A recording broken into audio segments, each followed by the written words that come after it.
large-scale migration, unemployment and unemployability, these are some of the biggest challenges facing modern India. Some conscious governments and administrators are trying to find solutions. Changes are taking place, but in pockets and in part. We hope that by shining the torchlight on some of these changes, we can help create a sustainable movement. Hello and welcome to the Ministers of Change. I'm Shireen Khan. This week on the Ministers of Change, we look at what the Rajasthan government is doing to bring down seasonal migration. There are large numbers of people who are seeking identity. At that time, we were very fortunate to have the support of a very enlightened bureaucrat. We also find out how the state is trying to attract industry. I don't think we've ever faced any issue with the government of Rajasthan that hasn't been solved in a very short frame of time. How is the Gehlot government trying to maximize the opportunities thrown up by the Delhi-Mumbai freight corridor? I see Rajasthan taking advantage of DMIC. We look at what the Rajasthan government can do to position itself as a global tourist destination. The world investment community, so to speak, to look at Rajasthan as a premier investment destination.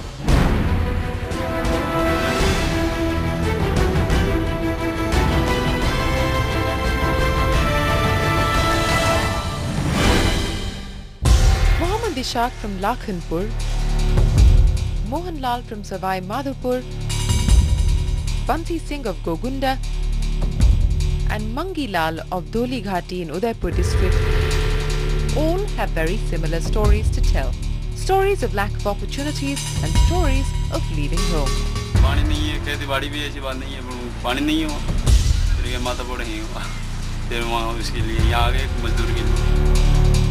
रात में आते हैं तो सरकारी लोग परेशान करते हैं, पुलिस वाले। कोई हमारा कोई पहचान पत्र नहीं है यहाँ का। पानी नहीं था इधर और खेती इतनी होती नहीं थी, इसलिए सूरत चले गए। में हम खंबे होते जो जिसके खड्डे खोदता था, 15-15 फीट गहरे खोदे जाते थे और उसके बाद में मेरे को मजदूरी 60 रुपए मिलती थी। In Gogunda block in Udaipur district, there are more buses to Surat in Gujarat than there are to Udaipur, which is just 35 kilometers away. Overdependence on agriculture and scant attention on creating alternative livelihoods has meant that in the southern Rajasthan districts of Udaipur, Ratsamund and Dungarpur, nearly 65% of all rural households have at least one member of the family migrating to Gujarat and Maharashtra in search of work. There are 9 naukas in Udaipur city alone, from where nearly 500 workers are hired every day by Tekidars for work. And it is at such naukas that Ajivika Bureau, a not-for-profit organization, regularly conducts registration drives like this one, the basic function of which is to give migrant workers a legal identity. Our major demand of the government early on in our work was to authorize our photo ID work. We had already started to issue photo ID cards, and it was just being issued by us. And when we had reached about 10,000 photo IDs to workers who are coming from villages into cities, especially those who are crossing state borders, we took the issue to the government, showed that it was not a small or isolated issue or isolated phenomenon, and there are large numbers of people who are seeking identity. At that time, we were very fortunate to have the support of a very enlightened bureaucrat who heard the whole case out, understood the data that we were collecting, and proceeded with according an authorization, a formal authorization to our photo ID card that we issue. These cards are valid for 2 years and act as voter ID cards for migrants, credible verification for opening bank accounts, and also help bind this amorphous group in a network to rally for legal aid and basic services. पैसे जेब में रहते तो उड़ जाता है, फिर कहाँ गए उसमें फिर परेशान होते ठेकेदार के छोड़ जाते हैं, ठेकेदार खा जाओ, फिर आखिरी में ये कार्ड वार्ड लगाए, कुछ ना करे, ये आंगन बनाए जो खाता हुआ खुल गया, अब फायदे उठाओ। Ajivika has also set up a vocational training institute to help wage labourers upgrade their skills and create viable alternative livelihoods. मैंने मोटरसाइकिल खरीदी, वो लोन लेके मोटरसाइकिल खरीदी, फिर आदमी की और आदमी और बढ़ाने लग गया। उसके बाद में मैंने आजीविका ब्यूरो ऑफिस से और दूसरे विद्यार्थियों को और ट्रेनिंग करवाई। But this Ajivika has received funding from the state government. But what it really needs is a stamp of approval and authorization from the state, which might come its way now with the launch of the National Rural Livelihoods Mission, a central government program launched first in Congress-led Rajasthan with an investment of 500 crore rupees. Mr. Gehlot himself has a very clean image, not seen as an elite people's representative. A lot of the work is actually transacted by the bureaucracy. Okay, and I think a good shift that we are seeing is that the political representatives are getting more actively involved in the dispensation of development. It was probably this that drove the Gehlot government to reconstitute the State Planning Board, an apex body concerned with strategic policy formulation and monitoring. The state has decided to start 5 major institutions during the course of this year or thereabout, catering to some of the very important sectors and sub-sectors of our development. Apart from these national level institutions, the emphasis now is more on IITs, Industrial Training Institute, ITIs, Industrial Training Institutes in every block, so that you have the skill manpower available for the country's development. There are 431 ITIs in the state already, and new centres will go a long way in making rural youth job-worthy. In contrast, over 30,000 professionally qualified individuals pass out of Rajasthan's educational institutes every year, and a 2008 study by Hewitt Associates found that Jaipur topped the charts as far as talent sourcing and employee costs were concerned. This is something industry will vouch for. Rajasthan is a hidden jewel as far as talent is concerned. The number of IIT entrants which come from Rajasthan, the maximum number of chartered accountants come from Jodhpur. So, it was an unexplored territory, and that's what brought us there. Government policy has been very supportive all the way through. So in terms of getting us more places for SEZ, allowing us to build the land, they've been giving us the land or allowing us to buy the land to build our operations. All of that, our ability to work with them has been exemplary. In fact, I will tell you, I don't think we've ever faced any issue with the government of Rajasthan that hasn't been solved in a very short frame of time. Genpact first set up a BPO unit in the state in 2002 and then a second in 2008. Over the years, the company has partnered with state universities and colleges to design curriculum that will enhance the employability of graduates. I think any state should think of the services industry because it is the fastest in terms of creating employment. So in Jaipur, we went from 500 to 1,000 to 2,000 people. We'll go to 5,000 people and we'll keep expanding. So the number of jobs we've created very directly is quite large. And yes, manufacturing is very good, but by the way, many manufacturing companies with automated plants actually don't use up that much employment. So looking at services for Jaipur, for Rajasthan, given its skill levels, given the fact that women in Rajasthan can work in service industries probably far easier than they can work in the manufacturing sector perhaps, and given the fact that the education level, etc., and the people we find are very good, and service industry can really expand perhaps faster than manufacturing, absolutely, I think Rajasthan should pay very close attention to this. And as it builds its corridors, it should think about how can it build a knowledge center, how can it build education and training centers, how can it help build a service industry which is larger than just what we do.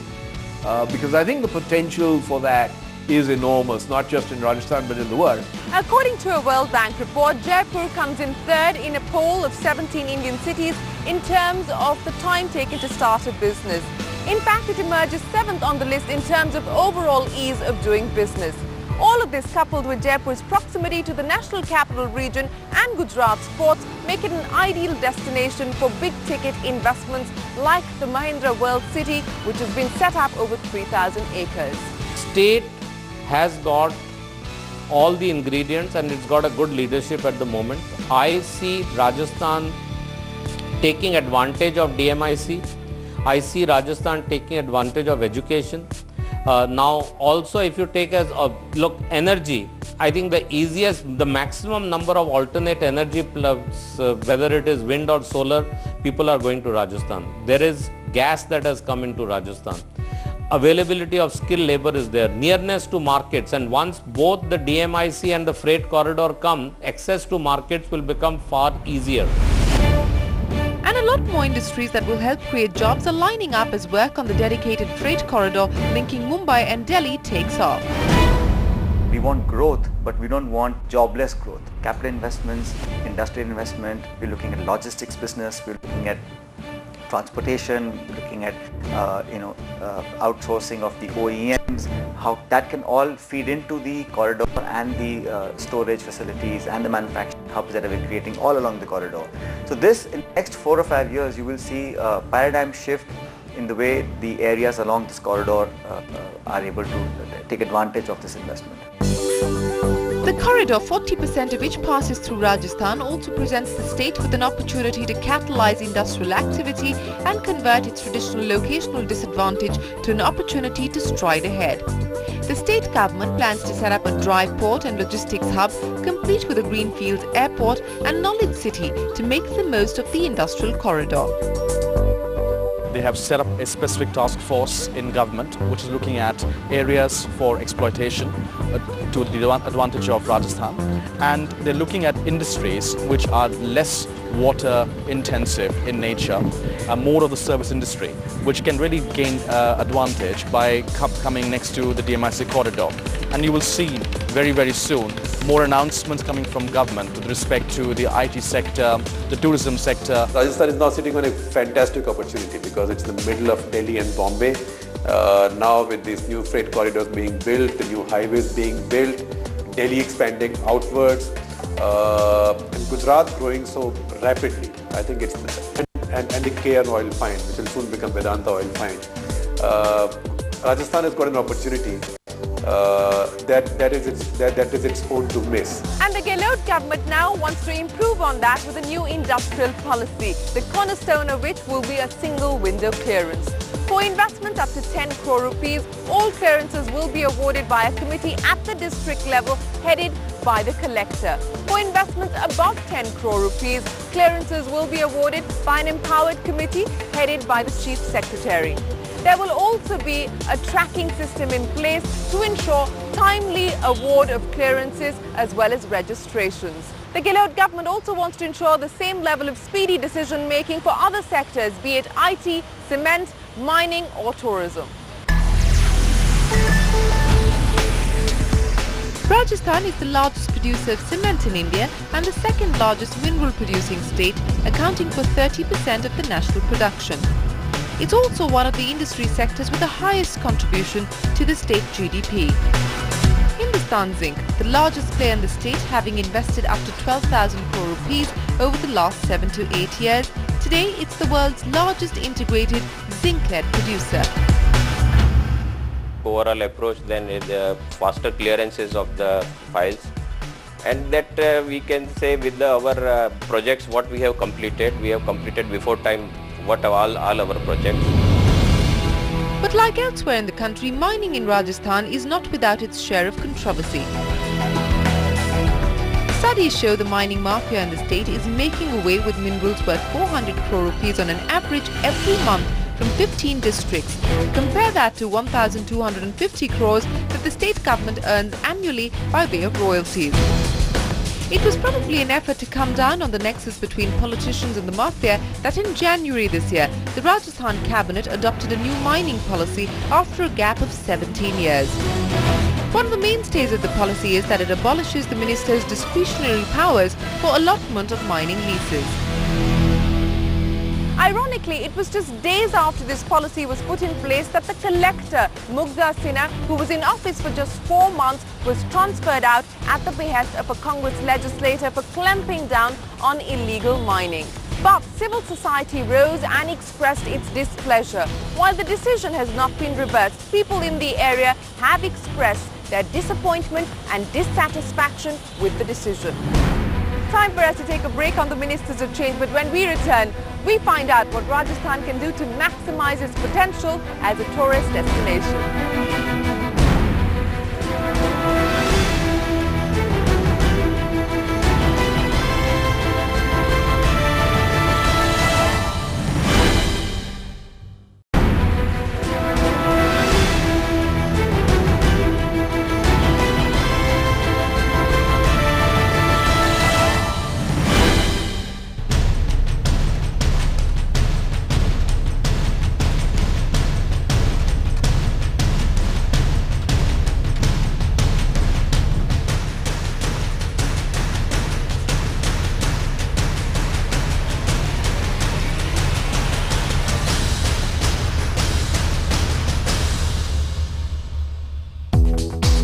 Tourism has a significant multiplier effect on any economy. It's estimated that every rupee spent by a tourist changes hands 13 times and that every hotel room generates direct employment to 3 people and indirect employment for 8 people.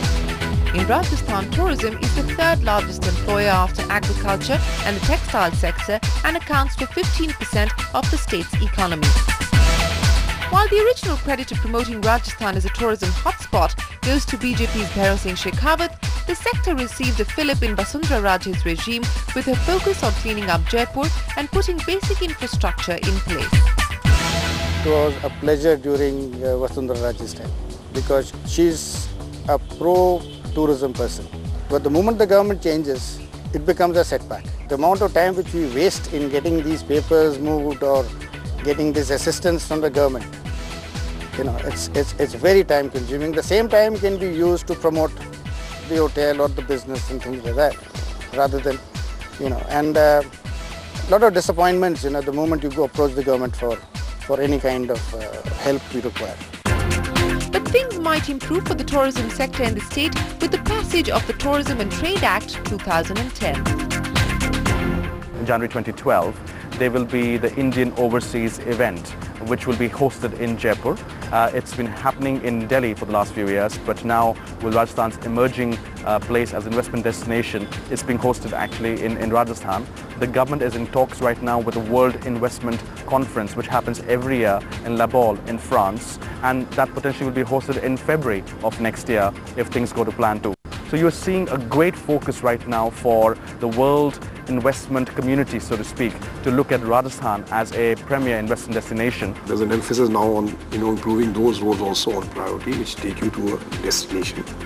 Then the development of different circuits. Opening of Kota Bundi now is a recent sort of phenomena. Otherwise, nobody used to go there. People will come to Delhi, go to Agra, to Jaipur, and then if they have time enough, Jodhpur and Jaisalmer and back, or Udaipur. But now there's an entirely new circuit that's opened up. It's that, and then Shekhawat has always been, an interesting place for a different type of tourists to visit. So, the emphasis on restoration, for instance, is also part of it. Not only are new tourist circuits being developed, the Tourism Assistance Force has been empowered to come down heavily on the tout and beggar menace in tourist cities. अच्छा ये कर रहा है कि जो बड़े लोग हैं उनके लिए अच्छाई हो रही है, मेट्रो चल रही है, ये हो रहा है, और बाकी तोड़ फोड़ गरीब आदमी जो बाट पे बैठ करके कमा लेते हैं उनको हटा देते हैं। और गरीबों के लिए मतलब जीना मुश्किल कर रखा है इन्होंने, जैसे फुटपाथ पे जैसे कोई अपना धंधा लगा के बैठे हैं या मतलब और कहीं, तो उनके लिए जीना आराम कर रखा। This move has not gone down well with the people who've lost their jobs, but the government is clear. Its clampdown will continue. Let's now talk about what Rajasthan is doing to maximize its potential as a tourist destination. It is using information technology. For instance, all of the tickets now for the Ranthambore National Park will be bought online. This is being done in partnership with Data Infosys, a company that's partnering with the Rajasthan government. This move has brought down black marketing and also made it easier for tourists to access Rajasthan's tourist destinations. We had to fight together with the government for this system to change. We know that whenever we want to do a drastic change in the system, there are a lot of oppositions. So we fought with that, and now the system is running very, very smoothly. All 100% tickets are available online all the time. Another unique project that Data Infosys has taken up on behalf of the Jaipur Vidyut Nigam is spot billing. Since implementation, revenue collection of the Nigam has improved and irregularities in billing have decreased. पहले तो bill आता था वहाँ से बन के और reading लेके पहले 15 दिन पहले ही लेके चले जाते थे, तो परेशानी तो होती थी कि बिल कब आएगा, क्या है, घर में मिलते नहीं मिलते. Other initiatives undertaken in partnership with the state to improve service delivery include a 24/7 call center to address water-related grievances and e-Sanchar, a web-based solution for reaching out to pensioners in the state. Always a challenge because there are a lot of people who are not interested in IT projects. There is a major people who are interested in doing the way they want to do it because it keeps a lot of power in their hand and reduce the transparency. A lot of people don't want the transparency to happen. Sometimes you don't want that, sometimes there is an interest they don't want it to happen. You have to fight with that. And what another point which is required is whenever there is an IT project which is changing the way government works, the officer concerned must not be shifted during the project or maybe sometime more later. And government does not worry about that because they worry about the system, the overall picture. The project loses the focus. Any change in the beginning is met with stiff resistance, but the true test of a good government or a good administrator lies in still sticking to that change. That's how society can move forward. Ashok Gehlot may be a reticent, quiet chief minister, but he believes in the change that he's trying to bring about. So we hope that while it may be slow, change will happen. Next week on the Ministers of Change, we put the spotlight on what Rajasthan is doing to improve its healthcare and education infrastructure and how it's empowering its people. But for now, from all of us here on the team, goodbye. Thanks for watching. See you next week.